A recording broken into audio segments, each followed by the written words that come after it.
Chers frères dans le Christ, l'Église célèbre en ce jour la solennité de l'Assomption de la Vierge Marie. C'est le sommet, la synthèse et la plus solennelle de toutes les fêtes mariales. Si elle tombe sur un dimanche, elle domine le dimanche. Les orthodoxes la célèbrent avec grand faste, qui la font précéder de 40 jours de jeûne et la font suivre de 15 jours de festivité. C'est une solennité si importante dans la vie de l'Église qu'il sied que nous prenions un peu de temps pour la comprendre afin de mieux la fêter et d'en tirer profit pour notre accroissement spirituel. Depuis les origines et tout au long des générations, avec foi et dévotion, les chrétiens ont toujours professé la montée de Marie au ciel, l'Assomption. Cependant, en interrogeant l'histoire, on découvre que le dogme de l'Assomption n'a pas été défini et très tôt. C'est seulement en 1950 par le pape Pie XII. Comment expliquer alors ce retard? Pourquoi avoir attendu près de 20 siècles pour proclamer une vérité qui, à première vue, semble aller de soi? Depuis le IVe siècle, tous les chrétiens croient que la Vierge Marie est montée au ciel. Mais on n'a pas défini ça comme un dogme que nous devons croire, comme une vérité de la révélation. On a attendu 20 siècles après. Pourquoi cela? La raison est simple. C'est parce que dans le Nouveau Testament, les Écritures ne disent rien au sujet des derniers instants de la vie terrestre de Marie.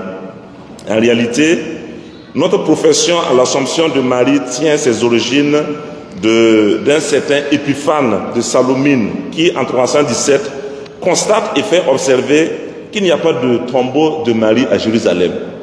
On a fouillé en son temps, on n'a rien trouvé. Ainsi, après des recherches, des réflexions et prières, l'Église reconnaît que Marie a été élevée au ciel avec son corps et son âme. Tous les chrétiens croient en cela, et même les Coptes qui se sont séparés de l'Église en 451 et les orthodoxes en 1054. Toutefois, la tradition est divisée entre deux récits apparemment opposés. La première tradition, d'après cette première tradition, Marie serait entrée dans la vie du ciel avec son corps et son âme. Cette thèse a été soutenue par l'Église romaine catholique qui affirme dans l'expression Assomption l'élévation de tout l'être de Marie, corps et âme, dans la gloire de Dieu. Pour nous donc, l'Assomption est la montée de Marie au ciel avec son corps et son âme, la glorification de Marie à côté de son Fils. Dans cette logique, Marie ne serait pas morte et n'a pas connu la corruption de la chair avant d'entrer dans la vie éternelle avec tout son être. Puisque la mort est la conséquence du péché, si vous lisez Romains 6, 23, la mort est la conséquence du péché, et que Marie a été préservée de tout péché, c'est ce que nous professons à la solennité de l'Immaculée Conception, conçue sans péché, alors on pense qu'elle a dû entrer dans la gloire de son Fils sans passer par la mort. Ça, c'est la première tradition. Mais selon la deuxième tradition, Marie aurait connu la mort à Jérusalem. Elle serait pieusement endormie sur le mont Sion, non loin du Cénacle, au pied du mont des Oliviers. Elle aurait été ensuite enterrée non loin de la vallée de Cédron, au pied du mont des Oliviers, à l'endroit où plus tard fut construite l'église de l'Assomption. C'est la thèse de la dormition. Cette thèse est soutenue par l'église orientale et les orthodoxes. Selon les orientaux et les orthodoxes, Marie est bien morte, non pas à cause du péché, mais pour être unie au mystère du Christ qui a donné sa vie par amour pour les hommes. Ainsi, parler de la mort de Marie, ce n'est pas ignorer ses privilèges, ni la rabaisser au rang des mortels, mais plutôt la situer par rapport à son Fils. Son corps, cependant, n'a pas connu la corruption du tombeau. Donc, malgré que les orthodoxes croient que la Vierge Marie connut la mort, pour eux aussi, son corps n'a pas connu la corruption. Son corps n'a pas pourri. C'est peut-être en quelques jours qu'elle est montée au ciel et avec son corps et avec son âme. Mais pour eux, quand même, ils affirment que la Vierge Marie est morte. Alors, c'est à cause de ces divergences que le dogme de l'Assomption a été tardivement défini dans l'Église. par le pape Pie XII, le 1er novembre 1950, en des termes choisis avec beaucoup de précautions et de précision. Voici ce que le pape a dit. La Vierge Immaculée, donc vous voyez, on s'appuie sur l'Immaculée Conception, conçue sans péché, la Vierge Immaculée, préservée par Dieu de toute atteinte de la faute originelle, après avoir accompli le cours de sa vie terrestre, fit élever corps et âme à la gloire du ciel et exaltée par le Seigneur comme reine de l'univers, pour être ainsi plus entièrement conforme à son Fils, Seigneur des Seigneurs, victorieux du péché et de la mort. Quels sont les enseignements à tirer de cette déclaration du pape? La définition du dogme traduit clairement le sens profond de la fête de ce jour. 3 enseignements peuvent être retenus. Premièrement, Marie, après avoir achevé le cours de sa vie, ce que le pape a dit. Cette expression a pour but d'éviter de trancher si Marie est vraiment morte, puis ressuscitée comme Jésus lui-même, ou si elle s'est seulement endormie pieusement avant d'entrer dans la gloire du Seigneur.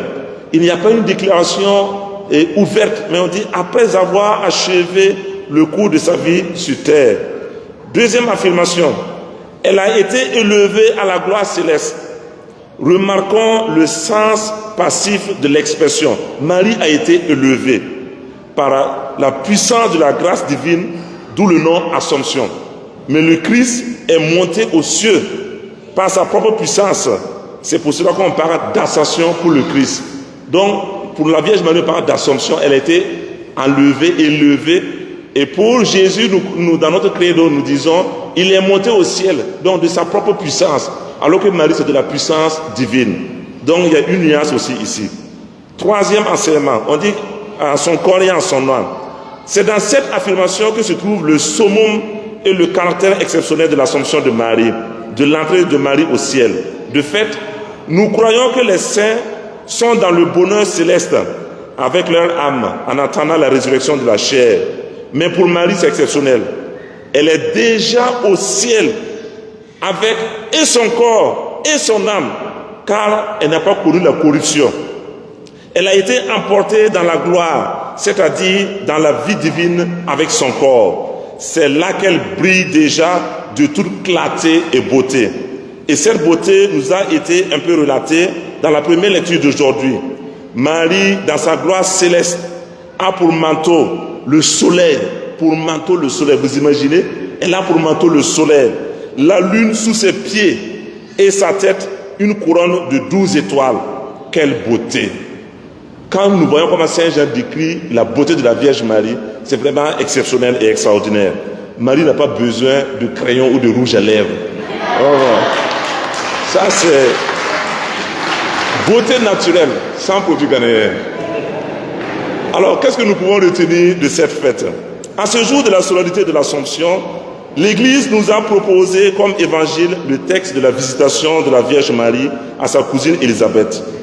Ce passage évangélique nous montre le chemin par lequel nous pouvons passer aussi pour imiter la Vierge Marie et espérer un jour être au paradis avec elle. C'est ce même chemin qu'elle trace pour le nouveau bureau des femmes catholiques de notre paroisse aujourd'hui. En d'autres termes, la route de la visitation est la route de l'Assomption. La route de la visitation est aussi la route de la marche et de la réussite du bureau des femmes et de toute l'association des femmes catholiques de la paroisse Saint-Joseph. Sur cette route, 3 actes sont à accomplir. Bouger, premièrement, bouger. Deuxièmement, rencontrer. Troisièmement, servir. Bouger. Marie a parcouru près de 7 kilomètres pour rejoindre Élisabeth. Malgré sa grossesse, n'oubliez pas qu'en ce moment déjà, elle était déjà enceinte. Parce que c'est après l'annonciation qu'elle est allée rendre visite à sa cousine Élisabeth. Donc Marie était déjà enceinte. Malgré sa grossesse. Et surtout les cailloux et les montagnes. Parce que l'évangile dit, vers la région montagneuse, dans une ville de Judée. Là où se trouvait Élisabeth, c'était dans une région montagneuse. On appelle là-bas Aïn Karim. Ça fait 7 km de Nazareth. Donc Marie a parcouru cette distance-là et pour rejoindre sa cousine Élisabeth. Et rappelez-nous qu'à l'époque, il n'y avait pas de vélo, il n'y avait pas de moto, il n'y avait pas de voiture, il n'y avait pas de Uber ou encore moins de métro. Il n'y en avait pas. Donc les plus riches se déplaçaient avec des ânes, des mulets ou des chevaux. Mais Marie, malgré ses moyens limités, a pris son courage à deux mains pour prendre la route à pied. Elle nous laisse un bel exemple.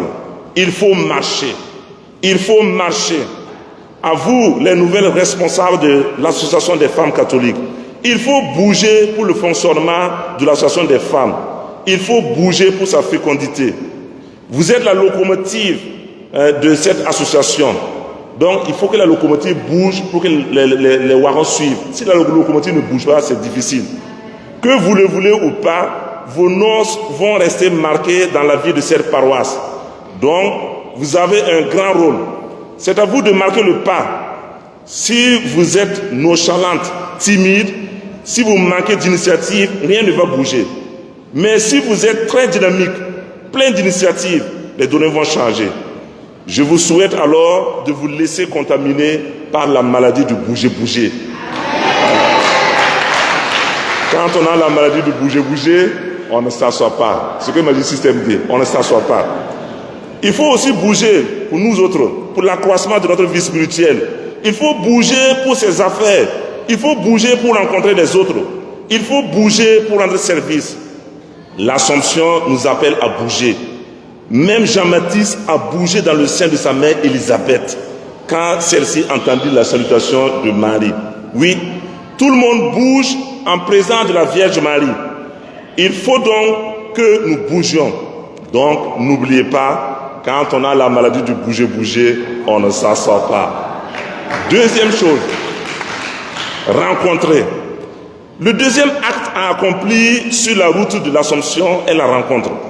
Marie est partie à la rencontre de sa cousine Élisabeth pour lui annoncer la bonne nouvelle que l'ange Gabriel lui avait donnée et rendre grâce avec elle.